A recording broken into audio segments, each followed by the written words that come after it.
India पर आ रही इस वक्त सीतापुर के मोहाली के बसारा गांव से जुड़ी हुई बड़ी खबर। बता दें कि बसारा गांव में जहां 29 अगस्त को खेत गए राकेश की मौत हो गई थी, जिसके बाद आज 31 अगस्त को राकेश के शव का अंतिम संस्कार परिजनों ने कर दिया। ज्यादा जानकारी के लिए सीधे फोन लाइन से जुड़ चुके हैं इंडिया के मोहाली के संवाददाता सर्वेश मिश्रा। तो सर्वेश, बताएं कि जब बसारा के राकेश, जिसकी ग्रामीणों के द्वारा बताया जा रहा था कि बाघ के हमले से मौत हुई थी, आज परिजनों ने अंतिम संस्कार कर दिया है। मौके पर क्या स्थिति बनी हुई है और कैसा माहौल है?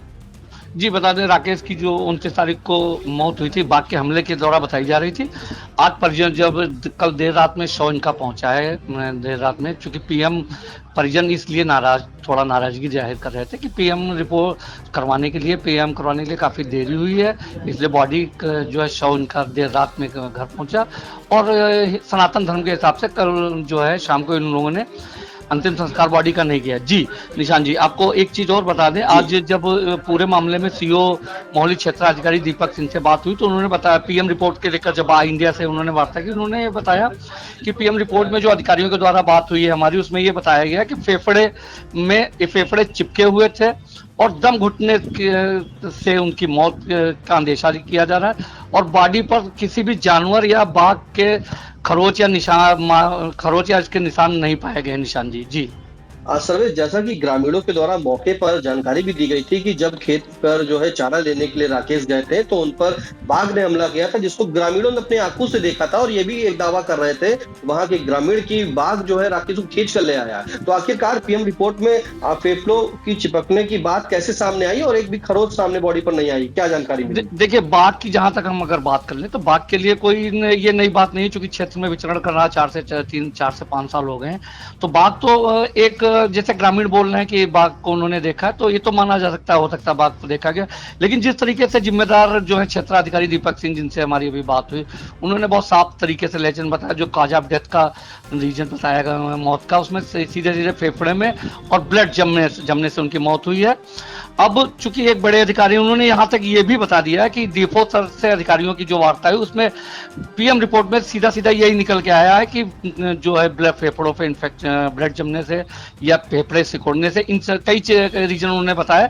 लेकिन बाघ के हमले से पूरी तरीके से प्रशासन या डीएफओ पूरी तरीके से नकार रहा है। निशान जी, मतलब ये माना जाए कि बाघ तो है, जिस तरह से आतंक मचाए हुए हैं, और मोहाली का पूरा इलाका, चाहे वो नरनी का सौरभ दीक्षित का कांड हो, चाहे यहाँ बसारा गांव का कांड हो, लेकिन जो राकेश की मौत हुई है वो रीजन जो है कॉज ऑफ डेथ वो जो अलग निकल के आया पीएम रिपोर्ट में।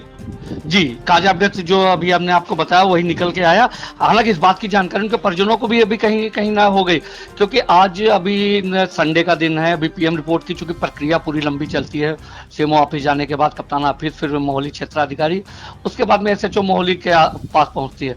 तो हालांकि जो अभी जो एक जागरूक नागरिक थे बसारा के, अशोक वर्मा, उनसे हमारी अभी बात हुई तो उन्होंने बताया कि मौके पर जो लेखपाल पहुंचे थे उनसे जो परिजनों ने सिर्फ एक छोटी सी मांग रखी है कि तहसील प्रशासन के द्वारा, तहसील के जो प्रशासन के लेखपाल थे सुपंत कुमार, ये भी मौके पे मौजूद थे, इनसे उन्होंने कहा कि तहसील प्रशासन के द्वारा जो भी आर्थिक मदद हो पाए वो हमारे परिजनों को करा दी जाए। निशान जी, बिल्कुल, आर्थिक मदद जो है तहसील प्रशासन के द्वारा की जाएगी। फिलहाल आश्वासन उस दिन भी दिया गया था जिस दिन जब ये हमला से बताया जा रहा था कि मौत हो गई थी, जहां राकेश की मौत के बाद जब उसका शव पीएम के लिए ले जाया जा रहा था तो ग्रामीणों ने रोक दिया था। वहीं भारतीय जनता पार्टी के नेताओं ने भी जो है उस शव वाहन को रोक दिया था और कहा था कि आश्वासन दिया जाए। मौके पर तत्काल एसडीएम मोहाली और सीओ ने आश्वासन भी दिया था कि पीएम रिपोर्ट आ जाने के बाद जो भी सरकार के द्वारा मदद दी जाएगी वो तत्काल पीड़ित परिजनों को मिल जाएगी। लेकिन आज जो है शव का अंतिम संस्कार कर दिया है, शांतिपूर्वक शव का अंतिम संस्कार कर लिया गया है। मौके पर हमारे संवाददाता भी बने हुए हैं। फिलहाल शांति से सभी चीजें चल रही हैं, लेकिन परिजनों का एक तरफ ये भी कहना है कि उन्हें जो है आर्थिक मदद जरूर दी जाए। फिलहाल तमाम जानकारी के लिए आपका धन्यवाद सर्वेश।